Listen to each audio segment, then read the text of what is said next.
Assalamualaikum, taqabbalallahu minna wa minkum, siyamana wa siyamakum. Happy Eid Mubarak teman-teman. Mohon maaf lahir batin kalau aku ada salah kata, salah ucap. Gak berasa banget ya teman-teman, kita sekarang udah masuk di seminggu setelah lebaran. Dan kita udah kembali ke aktivitas yang seperti semula sebelum bulan puasa. Dan ini videonya sebenarnya seharusnya tayang pas pertengahan bulan puasa kemarin, tapi karena aku ada kesibukan lain dan emang pas minggu terakhir puasa tuh dan setelah lebaran itu benar-benar sibuk, jadi aku nggak bisa edit video, jadi aku baru bisa tayangin sekarang. Semoga video ini walaupun telat bisa bermanfaat buat teman-teman ya. Sesuai judulnya, video kali ini aku pengen share mengenai alokasi dana THR yang udah aku lakukan di bulan puasa kemarin. Jadi dana THR itu aku bagi menjadi 3 bagian. Yang pertama itu untuk hutang, sedekah atau zakat. Ini aku ambil 20% dari THR yang aku terima. Terus yang kedua itu konsumsi. Ini paling besar yaitu sekitar 70% dari THR yang aku terima juga. Terus yang gak aku lupa, aku harus isiin juga untuk 10% tabungan atau uang jaga-jaga. Jadi dana THR itu aku bagi menjadi 3 bagian besar ini. Hutang, konsumsi, sama tabungan dan uang jaga-jaga. Sedangkan untuk budget THR yang aku terima dari suami, ini sebesar 5 juta rupiah. Ini budget yang aku kelola ya teman-teman dari suami. Alhamdulillah banget tahun ini suami dapat THR. Jadi bisa dibagi-bagi ya. Ini 5 juta rupiah. Nah kan yang pertama itu hutang. Alhamdulillah aku gak ada hutang. Jadi ini aku alokasikan untuk sedekah dan zakat. Sedangkan zakat fitrah itu yang paling utama ya buat kita di bulan Ramadan ini, buat lebaran ini, yaitu 3,5 liter atau 2,5 kilo beras. Kalau dirupiahkan di masjid dekat rumahku tuh sekitar 45.000. Jadi aku ada 4 orang anggota keluarga, aku kali aja 45.000 kali 4 orang, jadi sekitar 180.000. Selanjutnya itu sedekah. Dari dana itu aku bagi bentuk sedekah. Sedekah itu diutamakan buat orang terdekat dulu ya teman-teman, keluarga, saudara. Selanjutnya itu bisa tetangga, dan selanjutnya orang lain atau yayasan. Yang paling utama itu kita harus sedekah di orang terdekat dulu ya. Selanjutnya aku masukin THR keponakan juga. Ini aku masukin dari dana ini. Itu bagi-bagi THR sama aja dengan sedekah ya ke keluarga atau berbagi.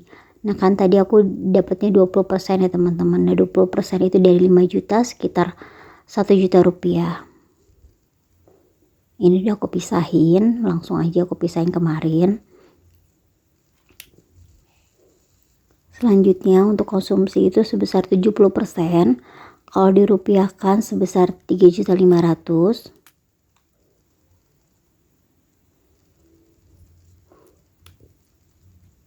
Ini yang kita konsumsi yang paling besar ya. Jadi yang pertama itu aku sisihkan untuk orang tua. Ini aku alokasikan sekitar 1 juta rupiah.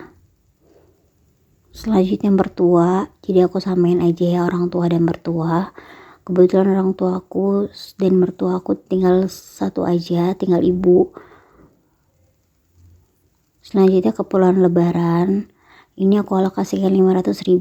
Ini buat nambahin buat masak-masak pas lebaran atau nambahin buat bikin kue atau beli kue. Selanjutnya aku alokasikan juga untuk baju lebaran sebesar 1 juta rupiah. Sebenarnya kemarin itu beli baju lebarannya gak banyak, tapi aku alokasiin aja 1 juta rupiah. Kalau yang konsumsi ini memang lebih besar tapi sifatnya fleksibel ya teman-teman. Jadi terserah teman-teman mau ngaturnya gimana. Nah setelah itu yang paling penting dari dana THR, kita juga harus sisihin buat tabungan atau uang jaga-jaga. Jadi jangan uangnya dihabisin aja. Nah untuk tabungan atau jaga-jaganya itu sekitar 10%. Nah di sini aku alokasikan sekitar 500.000 rupiah. Ini benar-benar aku tabung ya.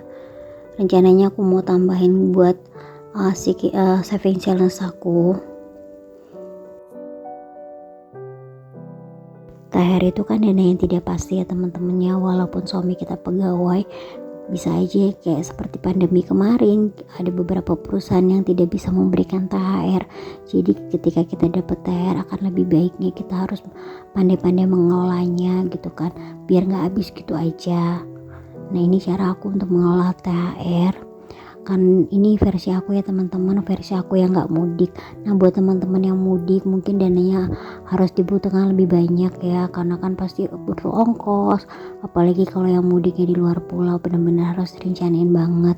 Jadi kalau misalnya sekiranya tabung dana THR ini tidak cukup, kita harus buat sinking fund, jadi biar bisa juga buat pulang kampung gitu kan.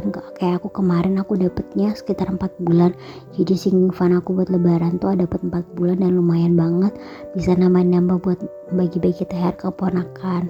Nah buat teman-teman yang mudik, aku saranin juga nabung jauh-jauh hari biar bisa terpenuhi semua kebutuhan pas saat mudik, karena kan mudik butuh uang banyak ya, yang aku tahu kan. Aku juga kalau mudik ke Cirebon ke tempat suami tuh kayaknya kalau pegang uang sedikit rasanya nggak enak ya, jadi terlalu ngepas banget, kita rasanya nggak enak karena kan kita harus saving juga, harus jaga-jaga juga.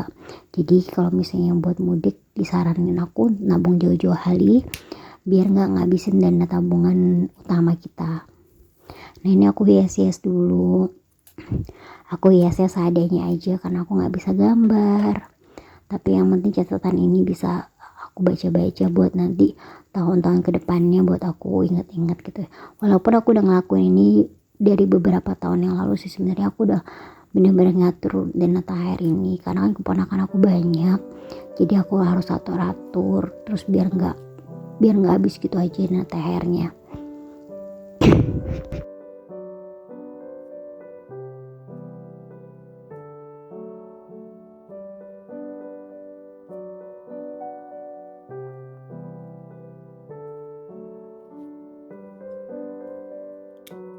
Sekali lagi aku ingetin ya teman-teman, jadi ketika kita dapat THR kita harus gunakan dengan baik-baiknya dan harus diutamakan untuk utang dulu atau sedekah dan zakat. Selanjutnya kita bisa buat konsumsi untuk biaya lebaran atau mudik, dan yang terakhir jangan lupa ditabung untuk atau uang jaga-jaga ya, jadi biar nanti pas akhir lebaran kita masih punya uang. Nah itu penjelasan dari aku. Selanjutnya ini aku juga ada sinking fund. Nah ini sinking fund ini ngebantu banget buat aku ya teman-teman, tapi aku tuh kemarin baru mulainya tuh di awal tahun, jadi cuma dapat 8 bulan dan ini udah selesai 8 bulan, dapatnya 4 bulan sekitar 800.000 karena per bulannya itu 200.000. Nah ini benar-benar berguna banget bagi aku tuh gunain ini buat bagi-bagi THR ke keluarga, keponakan. Kebetulan keponakan gue banyak, jadi aku gunain ini buat bagi-bagi keponakan. Dan kebetulan banget tahun ini memang aku nggak mudik, jadinya segini aja alhamdulillah cukup, walaupun 4 bulan aku bisa nabungnya. Nah ini uangnya udah aku tukerin ke uang baru. Kemarin tuh aku sempat nukerin gitu ke bank pas udah selesai tabungan saving challenge yang lebaran ini, langsung aku tukerin waktu itu ya. Nah ini benar-benar berguna banget ya teman-teman buat teman-teman yang mudik. Nah ini aku kemarin langsung aja aku lipat-lipat buat dibagi-bagiin ke tetangga. Ini THR buat tetangga, buat anak-anak kecil yang datang ke rumah. Soalnya pas lebaran itu biasanya pagi-pagi banyak anak-anak kecil yang datang ke rumah. Nah itu aku usahain buat berbagi jika ada rezekinya. Nah ini aku masukin ke amplop. Alhamdulillah banget tahun ini aku bisa berbagi karena kan aku sempat nabung saving challenge itu. Kalau misalnya nggak ada saving challenge kayaknya belum tentu aku bisa berbagi kayak gini. Alhamdulillah banget tahun ini aku bisa berbagi ke saudara-saudara, ke teman-teman, karena aku ada dana tambahan dari sinking fund juga, walaupun nominalnya nggak terlalu besar karena ya kan aku sesuaikan dengan pendapatan aku juga, tapi aku senang bisa berbagi gini karena aku ingat waktu kecil aku selalu pengen juga dapat THR dari saudara, dari tetangga. Nah sekian dulu video kali ini, walaupun telat, semoga video ini bermanfaat buat teman-teman, buat gambaran tahun depan untuk mengalokasikan dana THR-nya. See you my next video ya.